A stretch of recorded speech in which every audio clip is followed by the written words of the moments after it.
नमस्कार मित्रों, आज मशहूर अभिनेता पंकज धीर जी हमारे बीच नहीं हैं, मगर छोड़ गए हैं करण के रूप में अपना एक यादगार किरदार जिसे वर्षों तक लोग याद रखेंगे।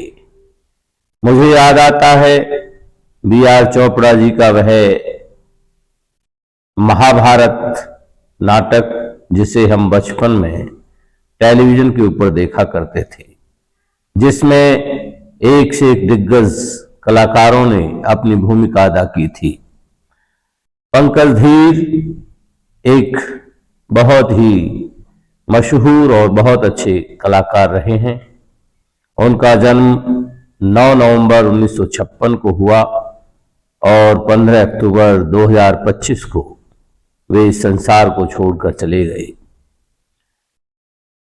पंकज धीर को दूरदर्शन पर प्रसारित होने वाले टीवी धारावाहिक महाभारत में अपने कर्ण के किरदार के लिए सबसे अधिक याद किया जाएगा।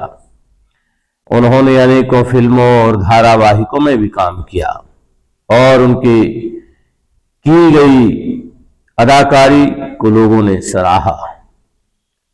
उन्होंने टीवी सीरियल युग में अली खान का किरदार बहुत अच्छी तरह से निभाया। उन्होंने 1994 और 96 में दूरदर्शन पर आने वाले बहुत ही प्रसिद्ध टीवी धारावाहिक चंद्रकांता में भी शिवदत्त का रोल, चुनारगढ़ के राजा का रोल अदा किया था। पंकज धीर के जीवन से जुड़ी हुई बहुत सारी बातें निकलकर सामने आ रही हैं। ऐसा कहते हैं कि जिस भूमिका ने उन्हें बहुत प्रसिद्ध किया, यानी कर्ण की भूमिका ने, उस भूमिका को निभाते टाइम कई समस्याओं का सामना भी उन्हें करना पड़ा। एक बार शूटिंग के दौरान उनकी आंख में एक तीर लग गया था। उन्होंने एक इंटरव्यू में बताया कि सीरियल के लिए कर्ण और अर्जुन के बीच युद्ध की शूटिंग हो रही थी। तीर मेरे धनुष को छूकर टूट जाना चाहिए था, लेकिन किसी तकनीकी खराबी के कारण तीर मेरी आंख के कोने में जा लगा। जब उन्होंने तीर निकाला तो खून का फव्वारा निकला। मैं बस लोगों को यह कहते हुए सुन पा रहा था, पंकज धीर अंधा हो गया, और मैं सोच रहा था कि मेरा कैरियर अभी शुरू ही हुआ था, मुझे यह क्या हो गया। वो आगे बताते हैं कि शो की शूटिंग फिल्म सिटी में हो रही थी और उस समय वहां पर जंगल था, आसपास कोई डॉक्टर भी नहीं था। वे मुझे एक छोटी सी डिस्पेंसरी में ले गए, जहां एक बहुत ही वृद्ध डॉक्टर एक छोटे से कमरे में बैठे हुए थे।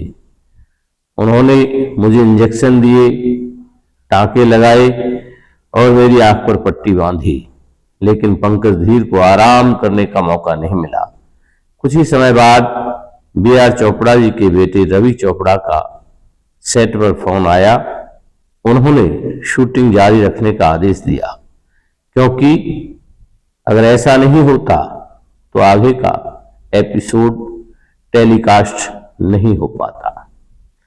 और भी इनके जीवन की बहुत सारी यादें हमें हमेशा उनको याद दिलाती रहेंगी। ऐसे बहुत ही विनम्र और एक श्रेष्ठ अदाकार का जाना पूरे देश के लिए कहीं ना कहीं एक दुख का विषय है। हम विचार मंथन पेज और YouTube चैनल की तरफ से आदरणीय पंकज धीर के निधन पर शोक व्यक्त करते हैं।